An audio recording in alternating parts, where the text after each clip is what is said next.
So what I want to do right now is I'm going to share my screen with you all, and we can start on social change and social movements from our section, okay?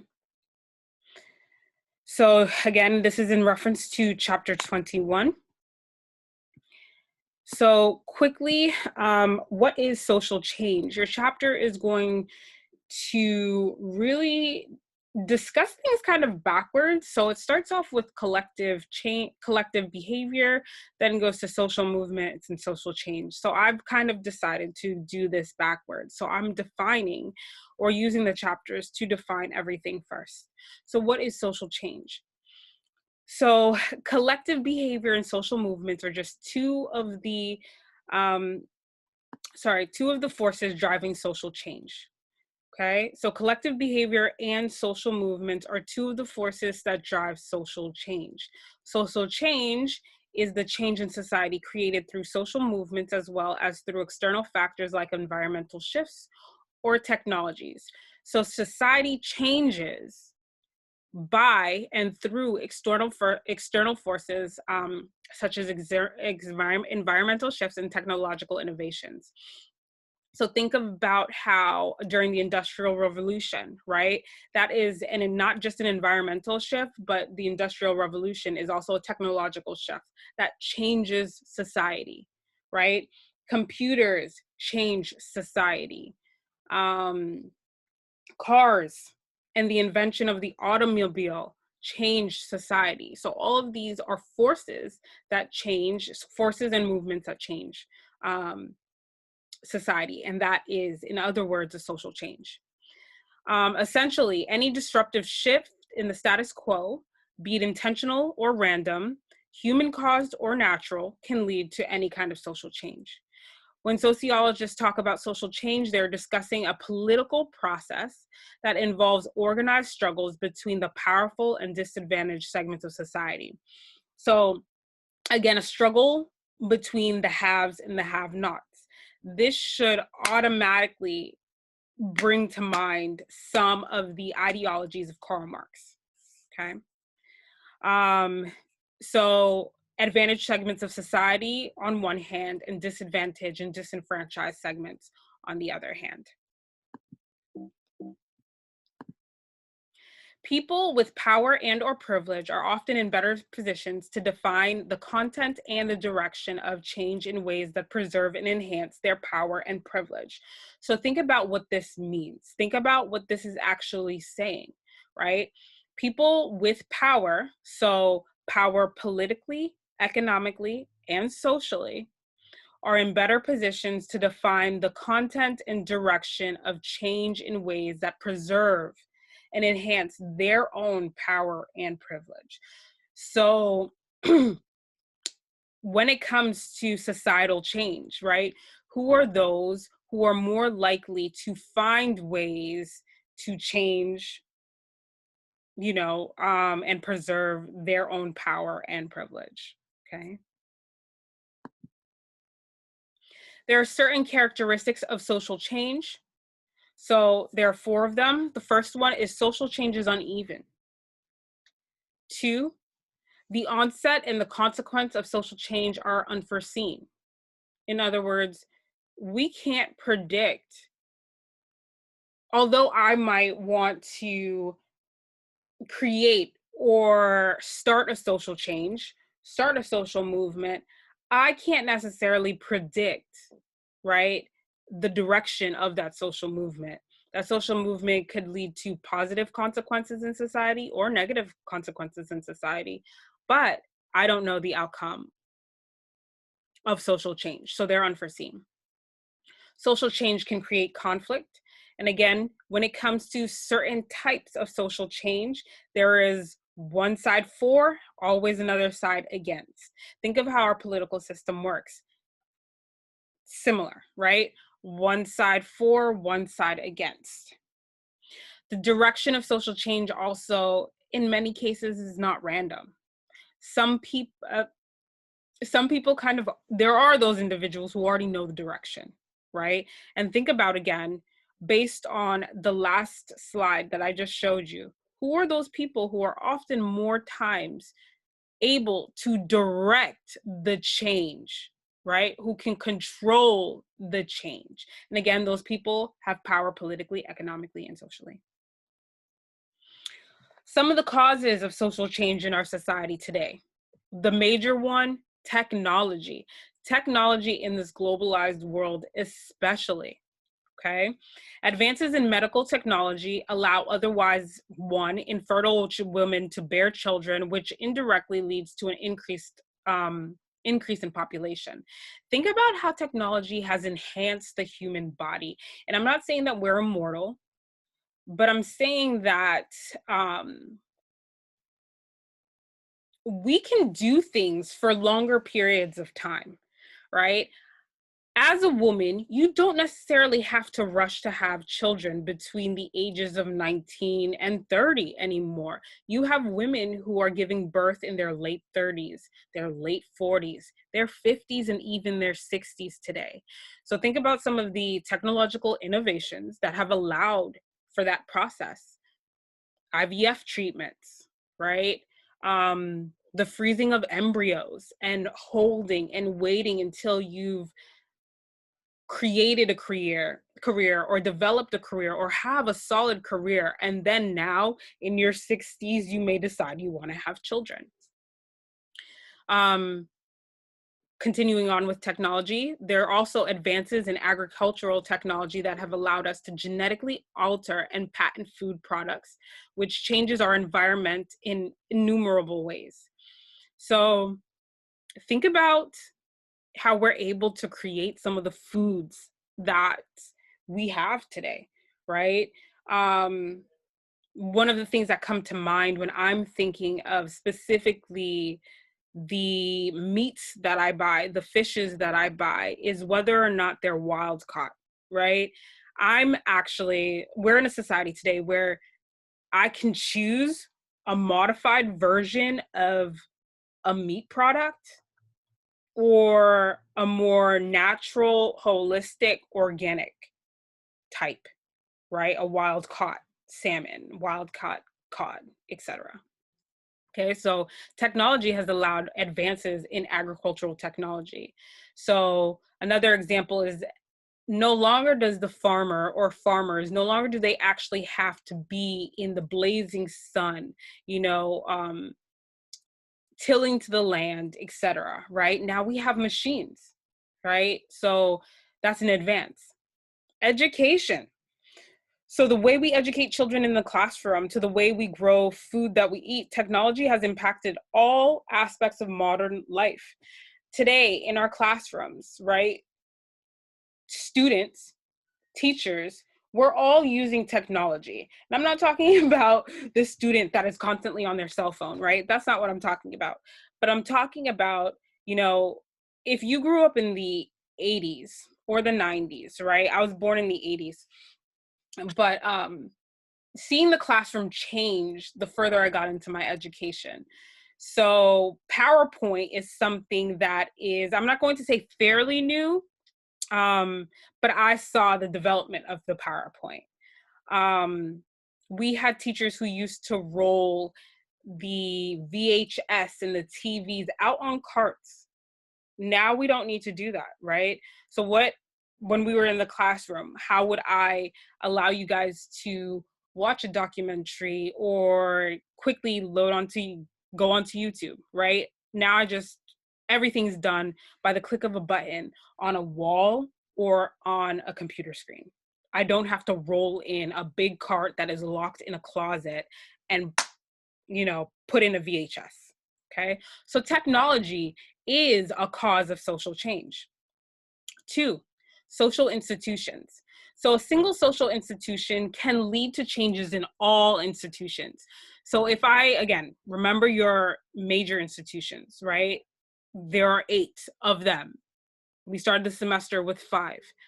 But if I change the educational institution, right, that will change religious institutions, state institutions, your family, etc. So for example, the industrialization of society meant that there was no longer a need for large families to produce enough manual labor to run a farm. So by society industrializing, right, by us going through the Industrial Revolution, we no longer need hands like on the ground. We have technology now, right? So there were also new opportunities that were in close proximity to urban centers where living space was at a premium. And the result is that the average family size also shrunk significantly. So because of a change in, for instance, the workforce, right? Things becoming more industrialized in the workforce. So by things becoming more industrialized in the workforce, we no longer need to have families that are large to manually take care of these large businesses, these large farms. Now we have new technologies, so we don't have to have more babies, etc. Okay, we can also live closer to work. We don't have to live out in rural areas. So industrialization will also lead to change in living conditions and living patterns. 3, another cause of social change is population, right? And that's a conversation that we're having a lot now in our society today. But population trends have a tremendous interrelated impact on all other aspects of society. Think about current concerns that have been vocalized about increases and the possible results of population change, okay? So this question is important, right? And I'm not giving any answers, but I want you guys to think about it, right? Think about the current concerns that have been vocalized about the increases and the possible results of population change. 4, the environment. As human populations move into more vulnerable areas, we see an increase in the number of people affected by natural disasters. And we see that human interaction with the environment increases the impact of those disasters. Again, I hate referencing the time that we live in today because in some ways it can be very traumatic to a lot of people, especially some of my students who are going through these current events, like physically dealing with COVID, on the impact of their employment, on the impact of the physical illness on their families. However, one of the beautiful things that have come out of this is that we have actually seen how social change, specifically how the increase of populations have affected the environment, right? Think about some of the things that we have, not necessarily we, but countries have been able to see within the environment now that people are physically isolated to their homes, right? We have the Venice Canal, which has cleared up, I'm not saying completely, but where dolphins have come back to the Venice Canal. You have certain animals in India that have come back to towns and cities that weren't seen for decades. We can now see the mountaintop of Mount Kilimanjaro. The air in China the pollution in the air in China has significantly decreased, etc. So what's that tell you, right? What's that tell you about change, social change in society? And 5, overall modernization. Modernization describes the processes that increase the amount of specialization and differentiation of structure in societies, resulting in a move from underdeveloped society to a developed, technologically driven society. Now, what are social movements? Social movements, whereas social change is not necessarily purposeful, social movements are purposeful. So these are organized groups that strive to work towards a common goal. We tend to take for granted the fundamental changes they caused. However, movements are creating social change on a global scale. Social movements can happen on several levels. So the local, the state, the national, and also the global. So the next couple of slides are going to go over all four of those types of social movements. So the first one is local social movements. And your book gives you examples, like individual examples. But I want you to take these examples and apply them to your own town, the state that you live in, the country that you live in. And then when it comes to, world systems and how we're connected, the global scale, do these movements travel internationally? And some of them do. A lot of them in recent decades do. So Chicago is a city of highs and lows, from corrupt politicians and failing schools to innovative education programs and a thriving arts scene. Not surprisingly, it has become home to a number of social movements as well.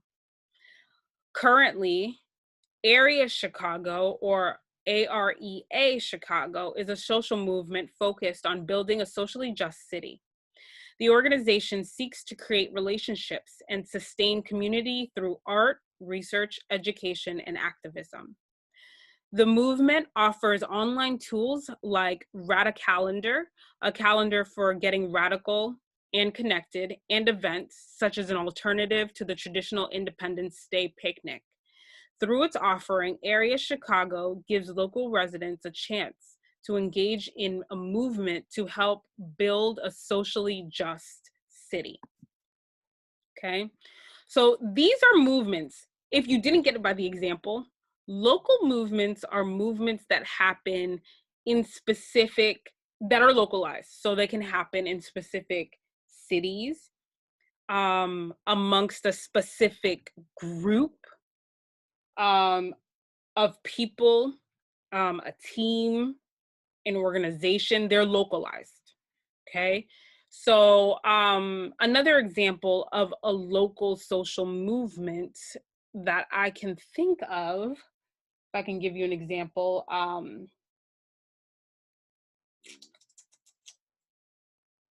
what's a local social movement that we have in Massachusetts?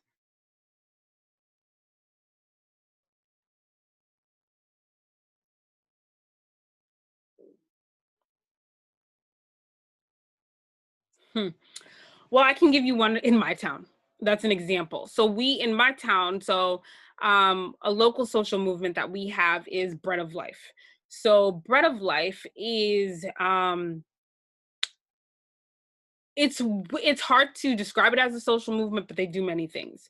So not only do they cater to the impoverished, the financially, and the homeless, in Malden, in Melrose, and in Saugus. So it's these towns. But they also do a lot of community outreach. So a lot of community volunteering, community cleanup, etc. So what they want and what they strive to do is to create a community, or these three communities, to help the community better itself through community acts of service, etc. Its overall goal, not just to eliminate poverty in these towns, but also to, like, they hope to actually, like, that by eliminating poverty, they can also eliminate certain types of crime. Okay. State level social movements. An example here is the Texas Secede social movement in Texas. This statewide organization promotes the idea that Texas can and should secede from the United States to become an independent republic. The organization, which as of 2014 has over 6,000 likes on Facebook, references both Texas and national history in promoting a secession. The movement encourages Texans to return to their rugged and individualistic roots and to stand up to what proponents believe is the theft of their rights and property by the US government. Another example is the current movements, reopening the economy movements that are forcing government's hands all around the country as we speak today. These are examples of state level movements that, again, one of the reasons of social change, right, is the invention of technology. So what state levels types of social movements have been able to do with the use of technology is to create groups on Facebook, organize groups on Facebook, and operate at a state level. So again, the invention of the telephone, the mobile, the computer, etc. These are examples of social change. Social movements can actually use these social changes to create these drastic changes, okay? National, just some of the national movements that our book mentions: gay and same-sex marriage, civil rights movement, women's rights movement. National, so I'm talking about movements that have taken place around the United States, okay? And I'm not just talking, I'm talking about all the states, right? So the US especially, right? So the difference between national social movements and state level social movements is that mostly when you're talking about state level, you're talking about one or maybe two states. Here's an example of just Texas, okay? Whereas national social movements, if we're talking about gay and same-sex marriage, civil rights movements, women's rights movements, Native American movements, etc., we're talking about movements that take place in all states around our nation, the United States. These can actually be changed also into global movements as well, okay? So global movements, so social organizations worldwide take stands on such general areas of concern such as poverty, sex trafficking, and the use of genetically modified organisms, GMOs, in foods. Non-governmental organizations, just in case if you guys don't know, are sometimes formed to support such movements, such as International Federation of Organic Agricultural Movements. Global efforts to reduce poverty are represented by the Oxford Committee for Famine Relief, amongst others. The fair trade movement exists to protect and support food producers in developing countries. Occupy Wall Street, although initially started as a local movement, also went global through Europe, and as the chapter's introductory photo shows, also through the Middle East. So global movements are movements that typically start locally, but spread around the globe. The one that I'm most familiar with is global movements dealing with GMO foods, Occupy Wall Street. Black Lives Matter is also a global movement. It's not something that is local to the United States, national to the United States. And even, I would also say gay and same-sex marriage now. Okay. So the next couple of slides, I do want you to pause the video just to make sure that you get an idea of what these are talking about. But these are the types of social movements. So there are 4 types of social movements. And again, you can pause it here, right? There are redemptive social movements, alterative social movements, transformative social movements, and reformative social movements, okay?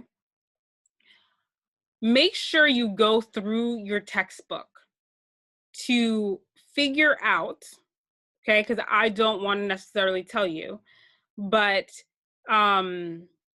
figure out what each movement is and give me an example of each movement, okay?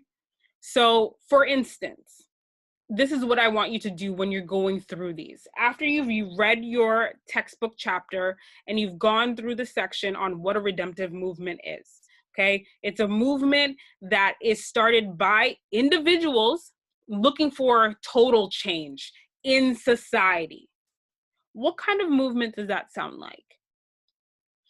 An alterative movement is started by individuals, right? Also, so the type of change is sought by individuals, but it's limited. They're not looking for total social change. They don't want the whole world to change, but they want this specific aspect of life to change, etc. You're going to do the same thing for societies. Okay. The next, I believe, 5 figures are just talking about or just describing, right? The types. This is also not in your textbook, but the next figures are also, they're just showing you the steps of specifically social change, right? So here, again, pause the computer if you need to. But this is top-down social change, right? Typically, when we're talking about individuals wanting social change or starting a social movement, we're talking about bottom up. So you know this as grassroots movement. What are the types of individuals who will do top down? Okay. And again, these individuals have power politically, economically, and socially. Okay. So they're going to start off with dominant definitions of necessity. What does society, these are the people who really talk, right? Who have, again, power economically, politically, and socially. But what does society need? They make those decisions as to what we need. Okay. They take control over research, funds of research, etc. And then they implement new technologies consistent with their own interests. Okay. But again, it's masked in what we need. Okay. Who are those types of individuals who do this type of social change? Pause here as well, right? This is bottom up. This is an example of grassroots movements. These slides give you the bare minimum, right? This is just an intro class. So I'm not going to give you step by step, but I'm going to give you the major steps, right? So subordinates, I shouldn't use this term, but subordinates definitions of a problem. The individuals define the problem. So the people in your local town, the people in your community will define the problem. Then again, there are steps in between defining a problem and social movement, but eventually we start a social movement, and then social change addresses our needs. Okay, bottom up, aka grassroots movements. Okay, here are some scenarios of relative deprivation. Your book goes over relative deprivation, and I'm not going to go over it because this is in a question on your exam. Okay, but I have given you 3 scenarios of relative deprivation. Find out what this means and give me some examples of social movements defining these scenarios. Okay.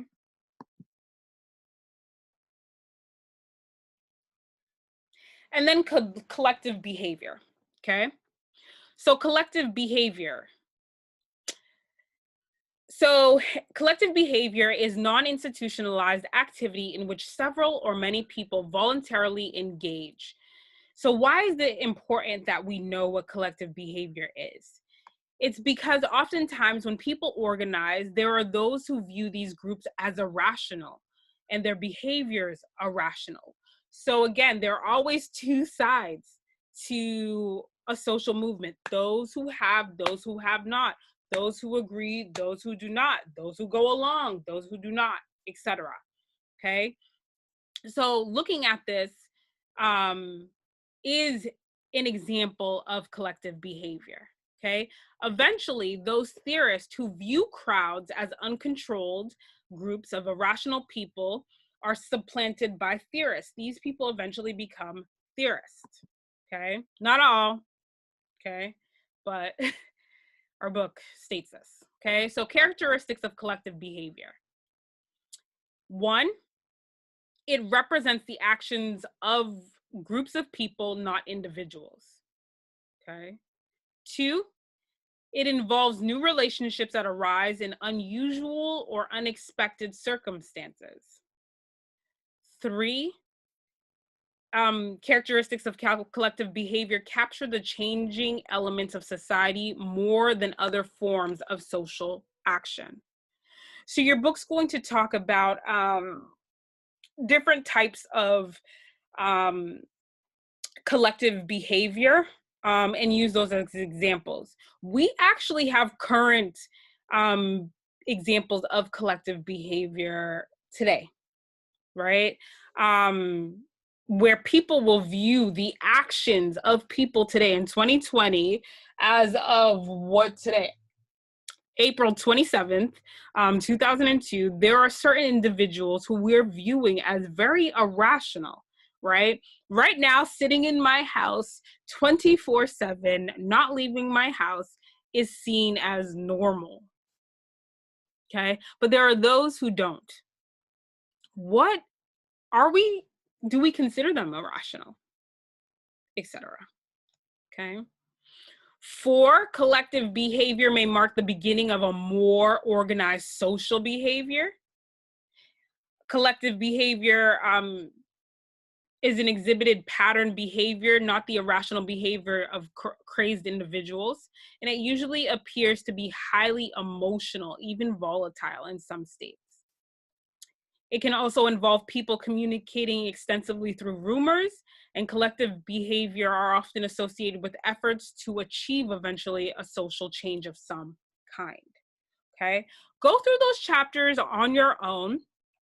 Okay, and I will be back with another lecture in just a few moments. So I'm going to upload this one for you guys to see right now, and I'll be back in a few moments with our next lecture. Peace out, guys. I'll see you guys next time.